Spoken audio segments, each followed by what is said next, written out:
سلامت رو به پایان درس امروز دوامی همون درس قبلی راهاندازی محرک با صورت دائم.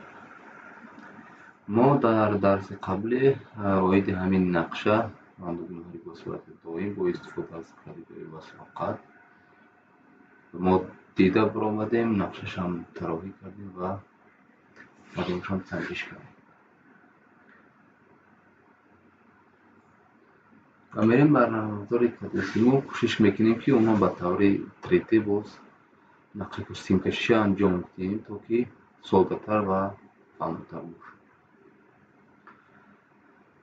باز طبق نقشه ما میبینیم از یک منبع هستیم، کلیدی وصل قطع که اینجا هم هست، کانتاکتوری که یکیم که اینجا کانتاکتوری دو که دویم است و اینجا ترمینال ها هستند و یک کلید دیگر محافظک برای اداره کنیم.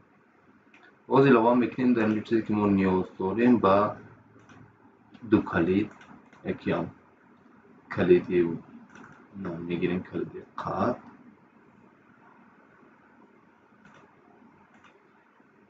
و یک دیگر هم کلیدی وصل.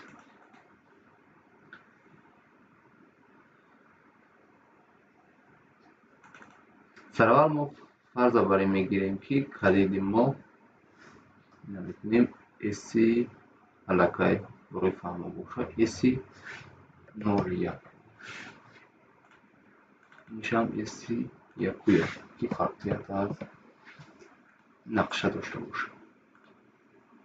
سرال ما فرض میکنیم که همین کلید وصل قطع نشستی ها در همون در شیت واقعا و ما این نیاز به ترمینال ها نداریم. بعدم میبینیم اینا را دورتر از شیت خدمون همون پنل خدمون واقع میکنیم و سیم کشی انجام میدیم.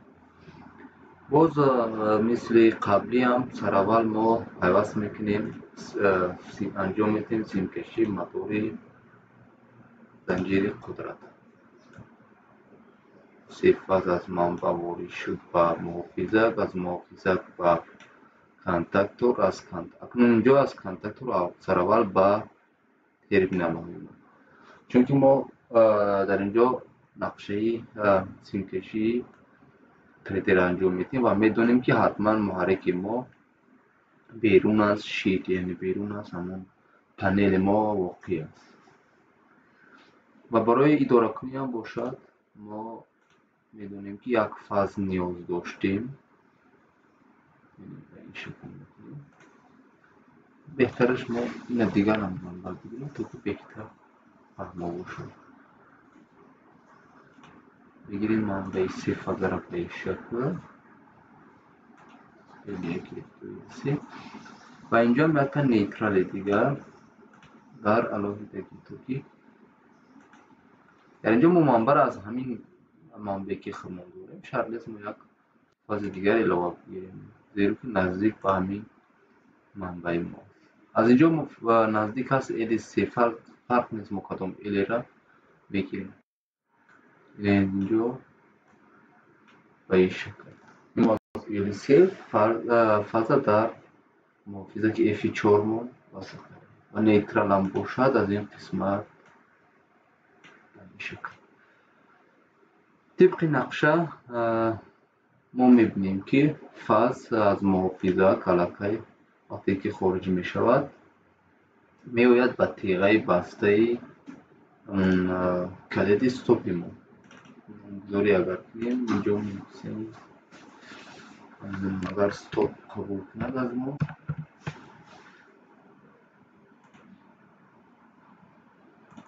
و این تکشان میبینیم، یعنی بینید که ضرورت نمی استوپ قبول کرد. استارت میشم استارت و تیغه شما گفتیم میتونیم که از این قسمت به طور دو بینیم، یعنی تیغه یک و دو تیغه بسته کانتاکتی بسته و تیغه 3 و 4 تیغه باز بود.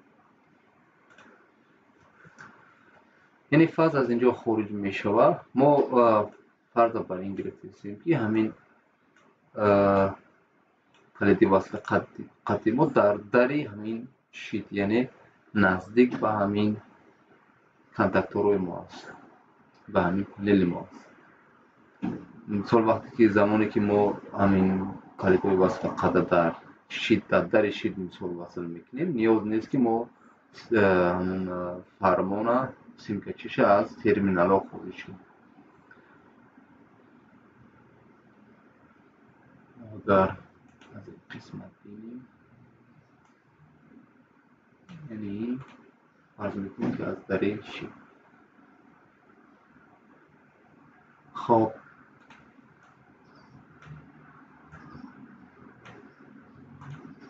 پس خارج شد از محافظت، اومد به رقم 11، یعنی یکی تیغه‌ای بسته ما اونجا میگیریم، اومد و درآمدی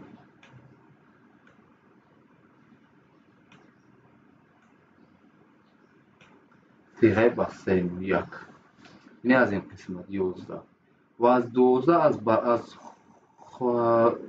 خروجی همین ستاپ اگر بگیریم اسم ما رفت به 13 بگیم تیغه باز استارت ما، یعنی ما در اینجا از ستاپ تیغه بسته استفاده میکنیم، اما از استارت باشد تیغه باز، یعنی این قسمت و از اینجا باز بینیم از استارت آمد به ای یک، یعنی ما همین به همین شکل انجام میدیم.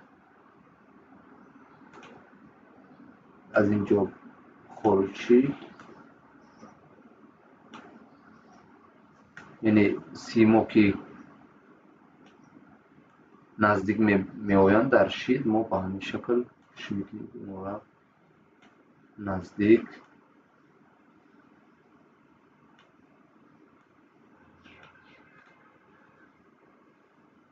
وصل کنیم.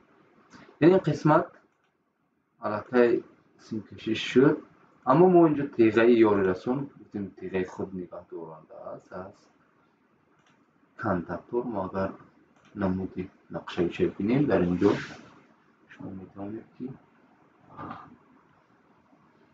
یعنی رقم های 13 و 14، یعنی این قسمت 13 14 اگر بینید اینجا ایام، یعنی ما باید موازی کنیم همین تیغه بازه با چی؟ با 13 و 14.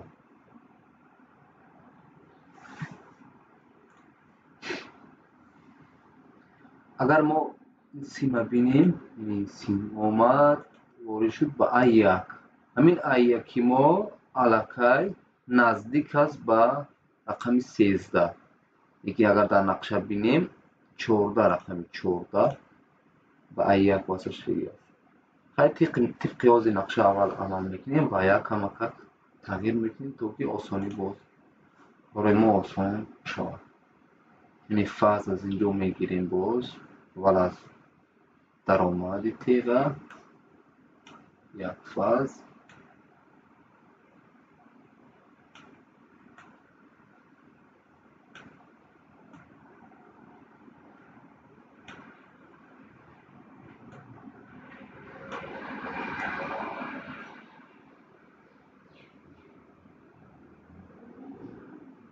ما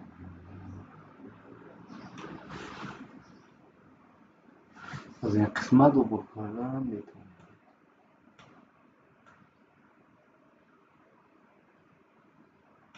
بهترش یک کم کرد اینجا برای بروش به عمل نماید. ما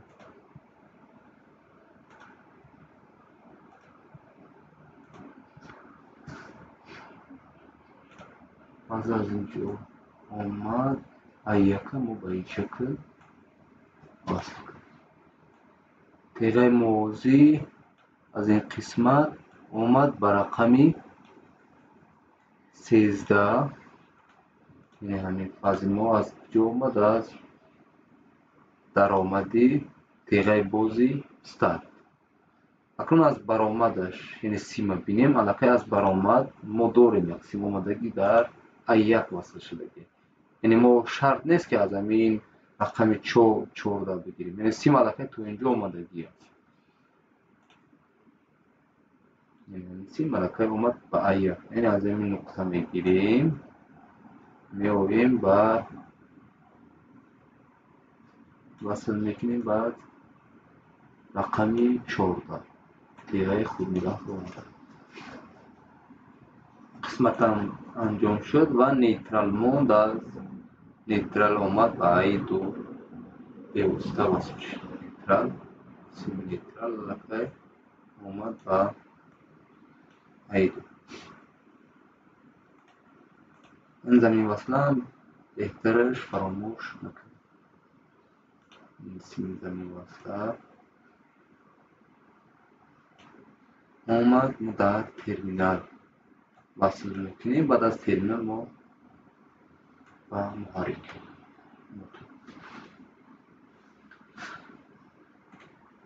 хуб нақшакашӣ анҷом додем. як бори дигар фаз хориҷ шуд омад ба тиғаи бастаи стоп.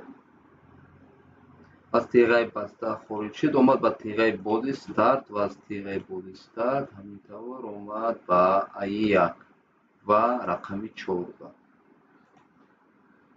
I1 ҳам рақами 14-и тиғаи бози старт контактор. ва боз як сими дигар доштем ки аз ин мувозӣ овардем. аз тиғаи боз омад, сими охирон омад ва рафт ба рақами 13.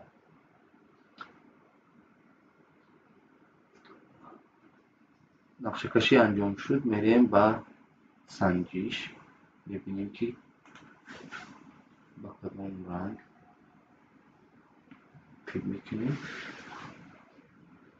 қисмат манбаъ аст. мебинем фаз ворид шуд то контактор. инҷо ҳам бинед аллакай сим ба шакли тир аст. мо замоне васл мекунем то кадом нуқтае ки фаз ҷорӣ мешавад.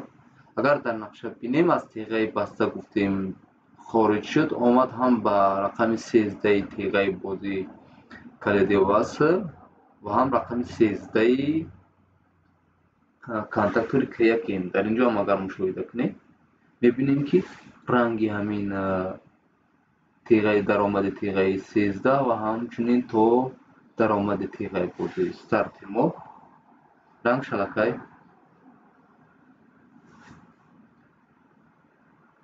рӯшан шудагӣ аст. мо старта пахш мекунем. аввал нақша муҳаррик роҳандозӣ шуд. инҷо мебинем муҳаррик яъне контактори мо дар вақти 3D замоне ки мо контакторро васл мекунем инҷо қисмат ранги сурх мешавад мисли ҳамин калидои васл. стоп, старт. шумо таваҷҷӯҳ кунед ба ҳамин фазое ки омада ба муҳаррик мерасад.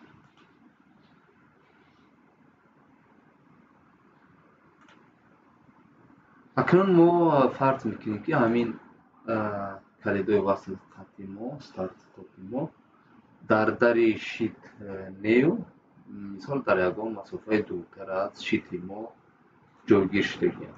яъне шумо ҳамуна ба назар яъне аз терминалҳо хориҷ мешаванд. баъзан мавридҳо ҳам ин чиз аллакай ҳаст. на ҳама вақт мисол мо як муҳаррик аз ҳамон шити худаш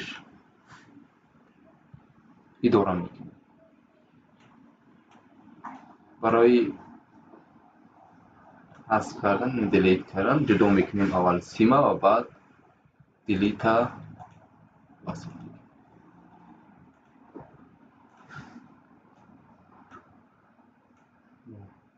ба инҷо ҷойгир мекунем. симоро ҳамаша тоза мекунем то ки аз якҷоя боз از نو.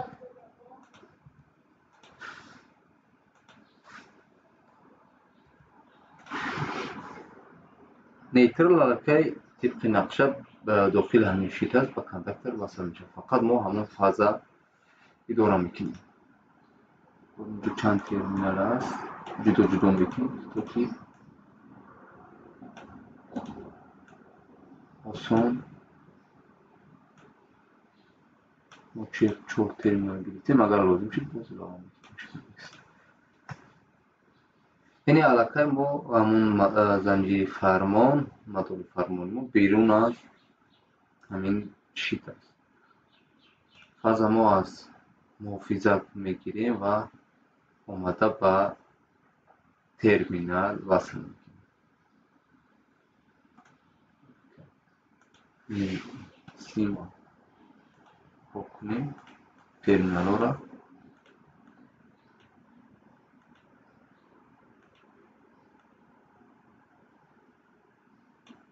اینجا می‌پرورد.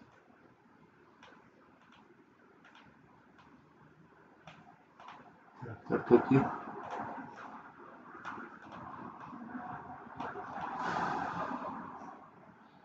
فاز از محافظت آمد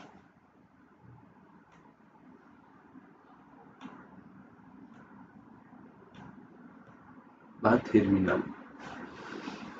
اکنون از ترمینال محافظت میگیریم، میبریم به استاپ خود.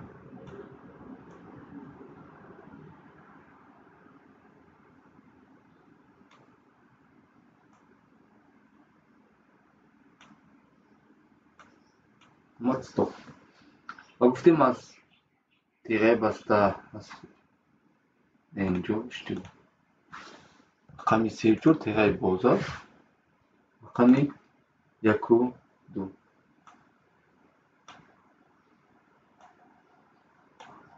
و از 1 و 2 گفتیم خارج شد، اومد به 3 و 4. خب از اینجا از 3 و 4 علاقه خارج شد، از رقم 4 این 14 بگیم استارت خارج شد، اومد به I1. از اینجا ما خارج میکنیم، سیما میاریم به کدام نقطه؟ به دیگر ترمینال. این شکل کنیم.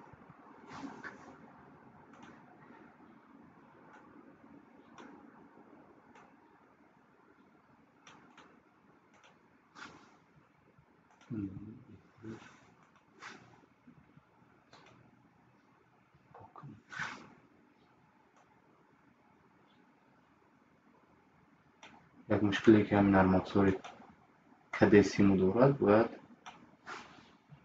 تا زمانی که عادت نکنید به سیم کشیش یکم مشکل است.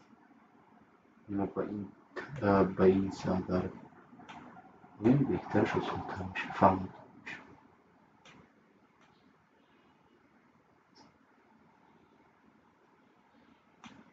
از اینجا آمد به یکی از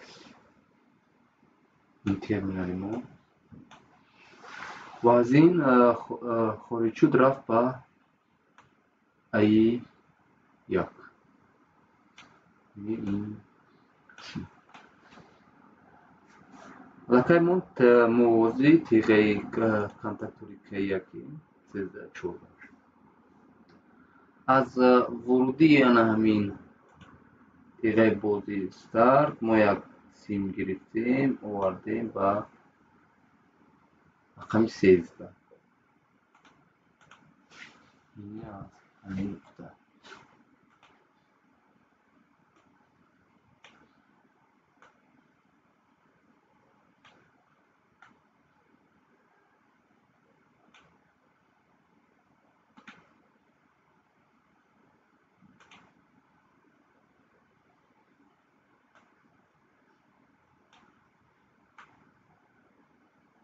این به این ترمینال و از این ترمینال ما رفت به رقمی 13 تیغه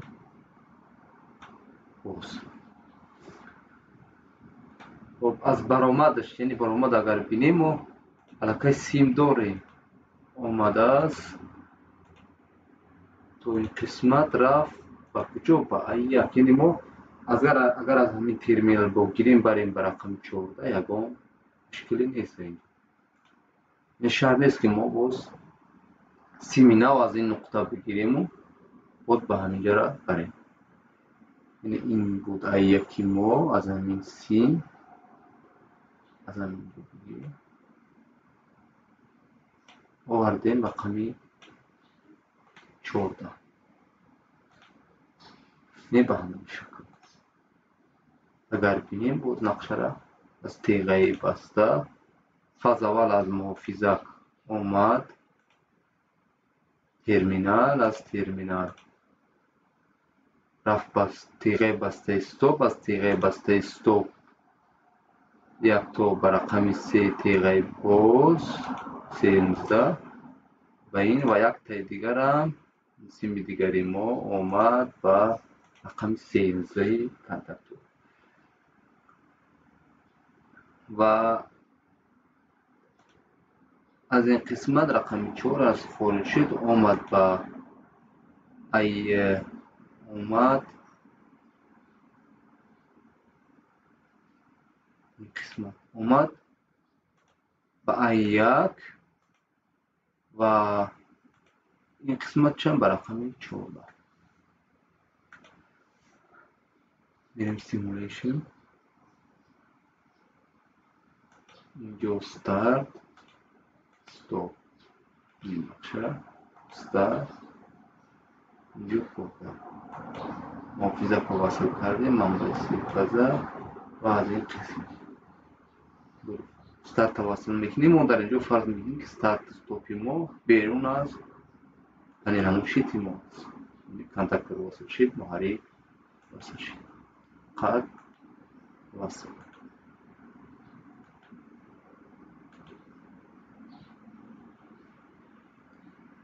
اینجا استوب. این نقشه را ببینید. اگر شما تدریجا زینه بزینه اگر سیم کشی را انجام دید یگان مشکلی نیست، فقط زمانی که سیم کشی را شما انجام میکنید بهترش از روی رقم ها وصل کنید انجام کنید. مثال شما وقتی که از این قسمت اگر آییم یعنی بینیم که درآمد محافظه یعنی شما درآمد و برآمد رقماش هم باید حتما به نظر بگیریم. مثال از این قسمت اگر بینیم از محافظه خارج شد آمد به رقم 11 تیغه بسته استوب.